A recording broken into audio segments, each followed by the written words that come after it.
നമ്മുടെ ജീവിതാനുഭവങ്ങളിൽ നിന്ന് നമ്മൾ കുറച്ച് കാര്യങ്ങൾ മനസ്സിലാക്കിയെടുത്തിട്ടുണ്ടായിരിക്കും അല്ലേ? അതായത് നമ്മുടെ ആദർശം എന്ന് പറയുന്നത് അതിൽ നമ്മൾ ഉറച്ചു നിൽക്കുന്നുണ്ടായിരിക്കും. അത് നമുക്ക് ശരി എന്ന് തോന്നുന്ന കാര്യങ്ങളായിരിക്കാം.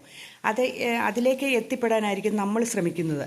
പക്ഷെ പലരും നമ്മളെ അതിൽ നിന്ന് നമ്മളെ തെറ്റുകാരായിട്ടോ അല്ലെങ്കിൽ കുറ്റക്കാരായിട്ടോ ശരിയല്ല ചെയ്യുന്നത് എന്നൊക്കെ നമ്മളെ നിരുത്സാഹപ്പെടുത്താൻ വരും. അപ്പം നമ്മൾ ശരിയാണ് ചെയ്യുന്നത് എന്ന് തീർച്ചയായിട്ടും ഉദ്ദേശമുണ്ടെങ്കിൽ അല്ലെങ്കിൽ നമുക്ക് ഉറപ്പുണ്ടെങ്കിൽ നമ്മൾ ആ വഴി തന്നെ തിരഞ്ഞെടുക്കുക. മറ്റുള്ളവർ കേൾക്കേണ്ട കാര്യമൊന്നുമില്ല.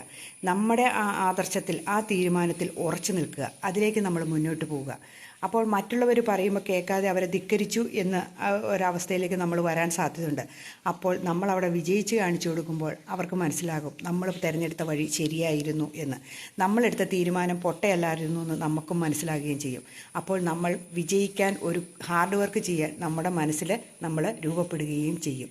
അതുകൊണ്ട് നമ്മളെടുത്ത തീരുമാനത്തിൽ നമ്മൾ ഉറച്ചു നിന്നിട്ടുണ്ടെങ്കിൽ തീർച്ചയായിട്ടും നമ്മൾ ആ കാര്യത്തിൽ വിജയിക്കും. അതുകൊണ്ട് ഓരോരുത്തരും ഓരോ തീരുമാനങ്ങളെടുത്ത് അതിൽ ഉറച്ചു നിൽക്കാൻ ശ്രമിക്കുക. അപ്പോൾ നമ്മൾ വിജയിക്കുക തന്നെ ചെയ്യും. പിന്നെയുണ്ട്, പരാജയപ്പെട്ടവരിൽ നിന്ന് വിജയിച്ചവരുടെ അഭിപ്രായങ്ങൾ ചോദിക്കുന്നത് നല്ലതാണ്. കാരണം അവർക്ക് അവരേത് രീതിയിലാണ് വിജയിച്ചത് എന്ന് പറഞ്ഞു തരാൻ പറ്റും. പക്ഷേ ചിലപ്പോൾ അവർ വിജയിച്ച രീതി ആയിരിക്കില്ല നമുക്ക് ചെയ്യാൻ പറ്റുന്ന കാര്യങ്ങൾ.